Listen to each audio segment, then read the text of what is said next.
मेरा शौहर फिराज घर पर मौजूद नहीं था। वो अक्सर काम की वजह से शहर से बाहर रहता और इस दिन भी घर खाली था।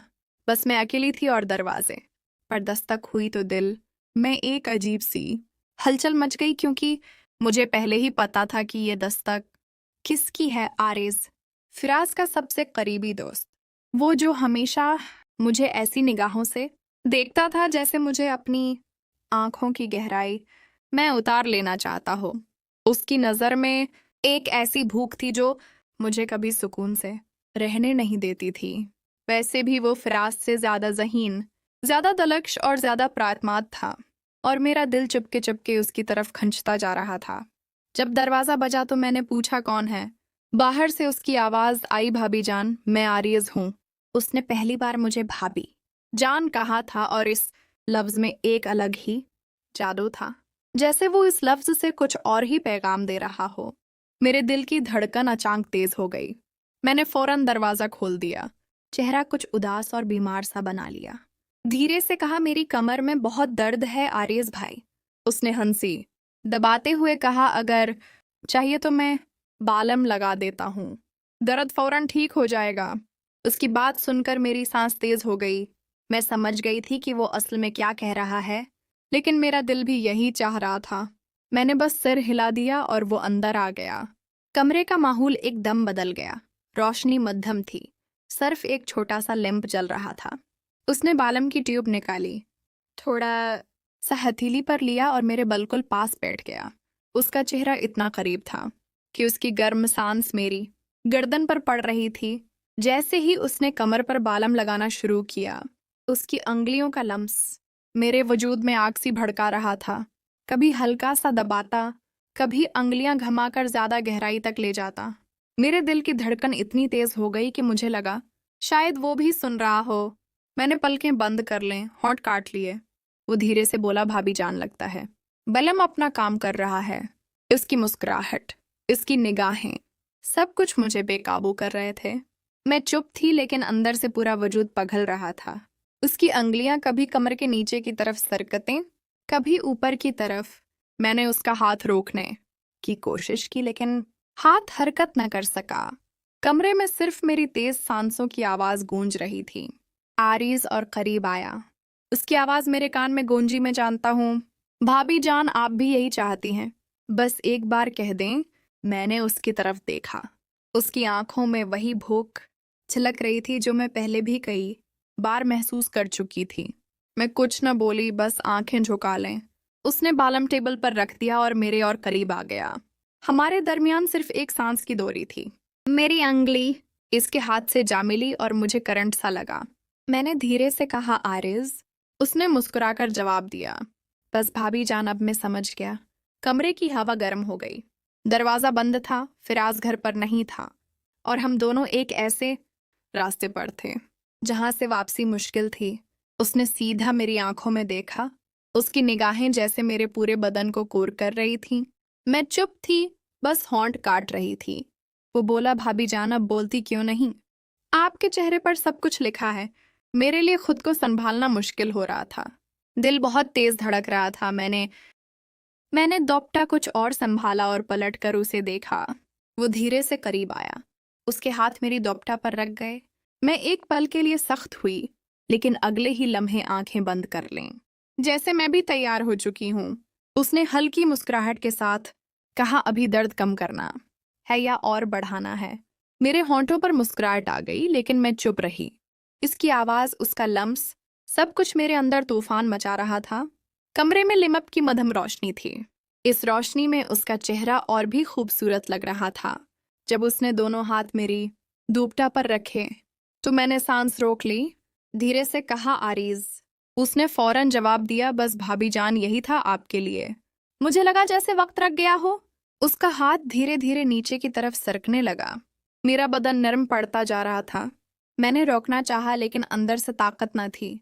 उसने चेहरा इतना करीब कर लिया कि उसकी सांस मेरे चेहरे पर पड़ रही थी।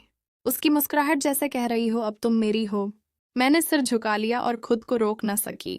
उसने धीरे से कहा, भाभी जान, फराज को कुछ पता नहीं चलेगा, बस आज की रात यादगार बना दो। मेरी अंगुलियां उसके हाथ पर आ गईं। दिल में डर था लेकिन खुशी ज्यादा थी। वक्त रख रहा था, घर खामोश था। हम एक लकीर के दोनों तरफ थे। मैंने मुस्कुराहट दबाते हुए कहा, तुम रखने वाले तो नहीं और मैं रोक पाने वाली नहीं। उसने कहा, फिर देर कैसी भाभी जान। और जैसे ही उसने मुझे अपनी तरफ खींचा, मेरा सारा काबू टूट गया। जैसे ही आरीज ने मुझे अपनी तरफ खींचा तो मेरा सारा बदन उसकी गर्मजोशी में घुल मिल गया। उसकी सांस मेरी गर्दन पर ऐसी पड़ रही थी जैसे आग की लपटें हों।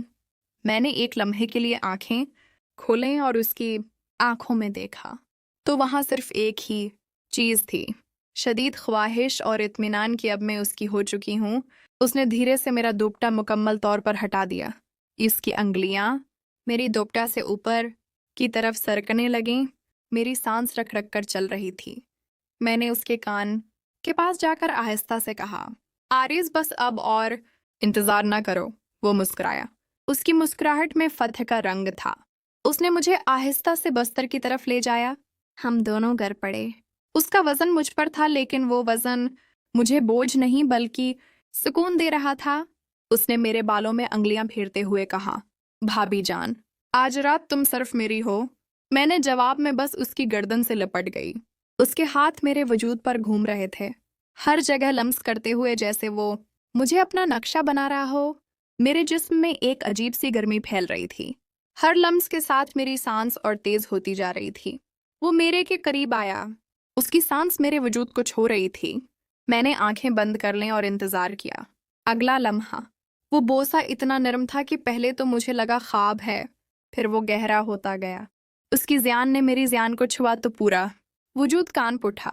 हम दोनों एक दूसरे में खो गए। वक्त का पता ही न चला। उसके हाथ मेरे कपड़ों के नीचे सरकने लगे।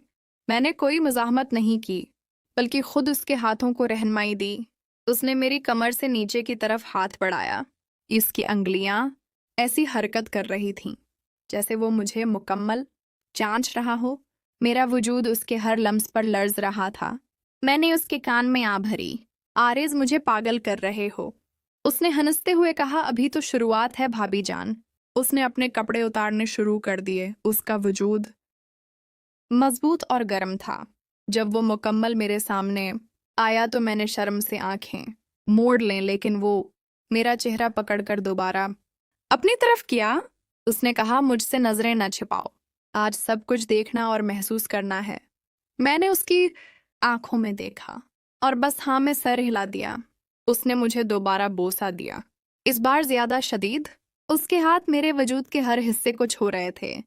मेरे सीने पर, पीठ पर, रानों पर, हर जगह एक आग सी लगा रहे थे। मैंने उसकी पीठ पर नाखन गाड़ दिए। वो दर्द से हल्का सा कराहा लेकिन मुस्कुराया भी। उसने मेरी टांग अलग की और खुद को मेरे दरमियान लाया। मैंने सांस रोक ली। वो धीरे से आगे बढ़ा। पहला लम्स जैसे बिजली का करंट था। मैंने आंखें बंद करके उसका नाम लिया, आरिज। वो रख गया, मेरी आंखों में देखा और कहा, अगर तकलीफ हो तो कहना। मैंने सर हिलाया कि नहीं, बस आगे बढ़ो। उसने आहिस्ता आहिस्ता मुकम्मल तौर पर मुझ में दाखिल हो गया। वो लम्हा जैसे दुनिया रख गई हो। दर्द और लज़्ज़त एक साथ थी। मैंने उसकी कमरे को मजबूती से पकड़ लिया। वो हरकत करने लगा, पहले आहिस्ता, फिर रफ्तार बढ़ती गई। हमारी सांसों की आवाज़ कमरे में गूंज रही थी। मेरे जिस्म में एक लहर सी उठ रही थी। हर हरकत के साथ वो लहर ऊंची होती जा रही थी। मैंने उसके कान में कहा, आरीज तेज करो। वो मुस्कुराया और रफ्तार बढ़ा दी। हम दोनों एक दूसरे में गम थे। वक्त का एहसास खत्म हो चुका था। मेरे वजूद में एक अजीब सी लर्जिश शुरू हुई। मैं जान गई कि अब वो लम्हा करीब है। मैंने उसे और मजबूती से पकड़ा। उसने भी मेरी कमर को किस लिया। हम दोनों एक साथ उस चोटी पर पहुंचे। पूरा वजूद कांप उठा। एक लंबी आ निकली, वो भी मेरे साथ ही था। हम दोनों एक दूसरे से लपटे रहे। सांस तेज तेज चल रही थी। कमरे में सिर्फ हमारी सांसों की आवाज थी। उसने मेरे माथे पर बोस दिया और कहा, भाभी जान, ये रात कभी नहीं भूलूंगा। मैंने उसकी आंखों में देखा और बस मुस्कुरा दी। दिल में एक अजीब सी सुकून था। डर भी था कि कल क्या होगा, लेकिन इस लम्हे में बस खुशी थी। हम दोनों एक दूसरे के गले लगे पड़े रहे। बाहर रात गहरी हो चुकी थी। घर खामोश था। फिराज अभी भी वापस नहीं आया था और हम जानते थे कि ये रात हमारी जिंदगी बदल देगी। लेकिन इस वक्त बस एक दूसरे के करीब रहना चाहते थे। कोई बात नहीं कर रहे थे, बस खामोशी में एक दूसरे को महसूस कर रहे थे। ये रात हमारी थी और शायद ये आखिरी भी ना हो। दिल कह रहा था कि अब वापसी मुश्किल है,